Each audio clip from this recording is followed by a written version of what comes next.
तो एक्स मुस्लिम अनवर साहब जुड़े हैं, देखते हैं इनको क्या कहना है। जी अनवर साहब। हाय सर, साहिल भाई, अमित हेलो। भाई, कैसे हो? ठीक है सर, आप कैसे हैं? मैं भी ठीक हूँ। ओके सर, पहली बार जुड़े हैं क्या? इससे पहले बात हो चुकी है हमारी? हमारी हुई थी बात, मैंने आपकी स्ट्रीम में ही फिर मैंने इस्लाम छोड़ा था। जी जी। मैंने आपकी स्ट्रीम में ही इस्लाम छोड़ा था। अच्छा, मेरी स्ट्रीम में इस्लाम छोड़े थे? यार हाँ, ये तो बड़ी जबरदस्त बात हो गई। क्या आज क्या बोलने के लिए आए फिर? बस आपसे यूं ही मिलने आया था। कितने टाइम से आपके अच्छा। साथ बात नहीं हुई। अरे वाह। सब ठीक ठाक है जिसने मुझे। आपका? क्या सर? सब ठीक ठाक चल रहा है मामला? हाँ, सब ठीक ठाक बिंदास। जी। क्या कहना चाहते हो? अभी तो कुछ नहीं कहना चाहता हूँ। आज का टॉपिक क्या है वैसे? आज का टॉपिक ये है कि मुसलमान जो बड़े बड़े मुनाजिर है, डिबेट करने वाले हैं, वो खुद इस बात को एक्नॉलेज कर रहे हैं कि इस्लाम जो है स्लेवरी को इंडोर्स करता है। हाँ, वो तो करना ही तो पड़ेगा क्योंकि इस्लाम में स्लेवरी है, तो अब क्या कर सकते हैं वो भी। तो सवाल फिर ये उठता है ना कि हमारे मोमिन हजरात जो है, फिर वो इस गंदगी का हिस्सा क्यों सही है, छोड़ ही देना है ना? चाहिए। या तो इस्लाम छोड़ दे, हुँ। या अगर इस गंदगी को सही मानते हैं तो आके बताइए कि किस लिहाज से आप इसको ह्यूमैनिटी का हिस्सा मान सकते हैं, या इस्लाम के लिए ये कह सकते हैं कि ये इंसानियत के मुताबिक है, इसके अंदर इंसानियत है। क्योंकि आप देखिए कि इस्लाम इंडोर्स करता है स्लेवरी को, और दुनिया ने स्लेवरी को खत्म किया। अगर यूएन जैसे लोग, ये नहीं आता, ऑर्गेनाइजेशन नहीं आता, अब्राहम लिंकन साहब नहीं आते, तो स्लेवरी कभी खत्म ही नहीं होती। इन्होंने बड़ी मेहनत की है पूरी दुनिया से स्लेवरी को खत्म करने की। हालांकि उसके बाद बावजूद भी कुछ कुछ हिस्सों में होती है स्लेवरी, और खास करके जो हमारे मोमिन हजरात है जैसे आईएसआईएस है, ये लोग जब इनका सिक्का किधर अगर चल जाता है, टेररिज्म ये करते हैं किधर, तो उसके बाद ये करते हैं। लेकिन ओवरऑल देखा जाएगा तो पूरी दुनिया ने इसको एक गंदगी समझी, इसको अगेंस्ट ह्यूमैनिटी समझा, कि आप चाहे वॉर में हो, आप चाहे वॉर में नहीं हो, आप किसी को स्लेव बना के ना बेच सकते हैं, ना उसकी ट्रेडिंग कर सकते हैं, ना आप किसी के साथ स्लेव बना के सेक्स कर सकते हैं। बल्कि जेनोवा कन्वेंशन के हिसाब से भी अगर कोई दो कंट्री में, या यूएन चार्टर के हिसाब से भी आपको ये चीज मिल जाएगी कि अगर कोई दो कंट्री में वॉर भी हो जाती है, और अगर आप जो ये है वहां की मिलिट्री है, अगर आप उन पे हावी हो जाते हैं, जीत जाते हैं, आप उनको बंधक भी बना लेते हैं, चाहे वो मेल हो चाहे वो फीमेल हो, आप उनको स्लेव नहीं बना सकते, और ना आपको सेक्स करने की इजाजत है। सही दुनिया में है। एक इंसान कितना भी बड़ा क्राइम कर ले, एक फीमेल कितना भी बड़ा क्राइम कर ले, उसने 100 कत्ल कर दिया हो, उसने लूट लिया हो किसी को, उसने किसी भी हद का उसने अगर गुनाह भी किया हो, तो उसको जब सजा दी जाती है, उसको जब प्रिजनर बनाया जाता है, तो दुनिया के, इस्लाम को छोड़ के दुनिया के कोई भी कानून में आपको ये इजाजत नहीं मिलती है कि आप उसके साथ अब सेक्स कर सकते हो। It's actually not sex, it's actually a rape. आप किसी को बंधक बना के अगर उसके साथ, या स्लेव बना के भी उसके साथ अगर सेक्स करते हो, तो ये नॉर्मल सेक्स नहीं है, ये एक रेप है, रेप। सही और कहा। काजू कतली साहब कह रहे हैं कि क्योंकि इस्लाम इंडोर्स करता है इस रेप को, स्लेवरी को। क्योंकि कोई भी औरत ये नहीं चाहेगी कि वो अपने बाप, दादा, भाई के खूनी के साथ वो सेक्स करे। तो ये सही रेप बात ही है। हुआ।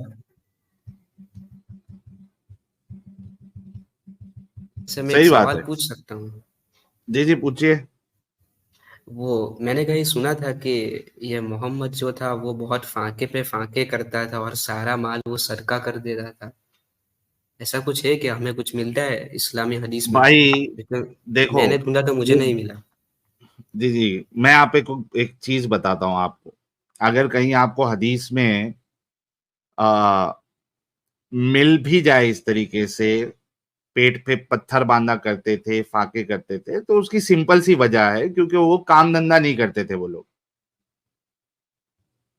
जब आपका पूरा जो खर्चा है, आपका लिविंग जो है, वो अगर माले गनीमत लूट मार के माल पे अगर चल रहा है, तो जाहिर सी बात है वो अगर खत्म हो जाएगा, आपने बांट दिया उसको, और जो आपके पास था वो भी खर्चा हो गया, तो फिर आपके पास बचा क्या? आप कमा ही नहीं रहे हो, आप कोई बिजनेस ही नहीं कर रहे हो, आपकी रोजी रोटी उसी पे चल रही है, तो फाके हुए भी तो कौन सा बड़ा जो है वो तीर मार लिया।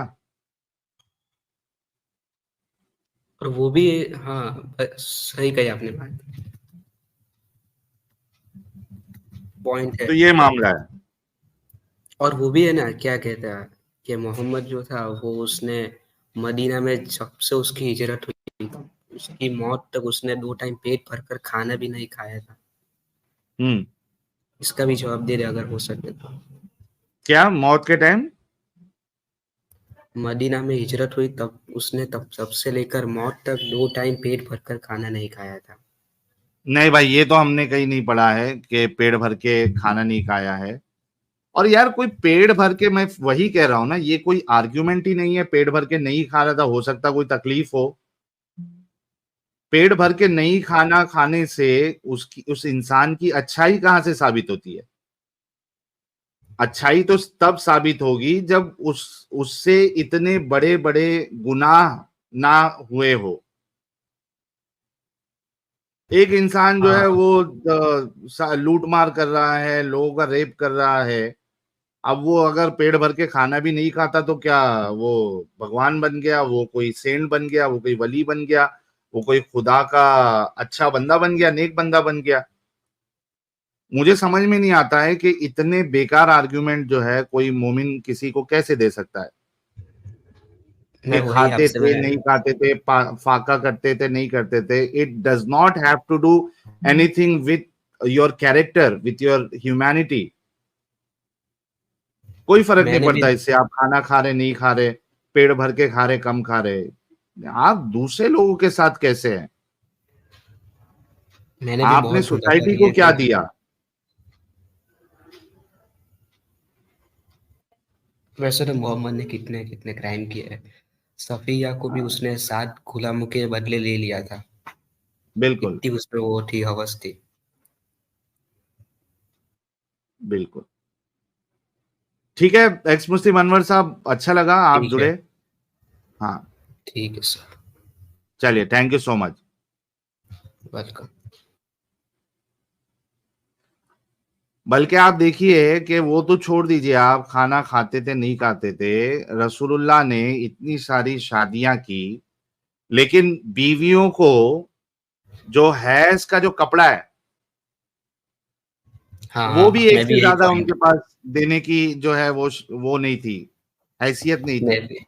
हाँ। वो एक ही मैं कपड़े में बेचारी, हैज के कपड़े में वो उस पे थूक वीक लगा के उसको साफ कर रही है, कहती है इससे ज्यादा हमारे पास थे ही नहीं। He failed as a husband as well. और उसने तो कितने सारे जब मुताल भी आप किए थे। एक, हाँ, जब आप एक अपनी बीवी को, हालांकि आपकी बीवी जो है वो काम नहीं कर सकती, आप उसको घर पे बिठा के रखे हो, उनकी आवाज का पर्दा है, उनका ये पर्दा है, उनका वो पर्दा है, किसी से बात करे तो नर्म आवाज में बात नहीं करे, ये कुरान कहता है।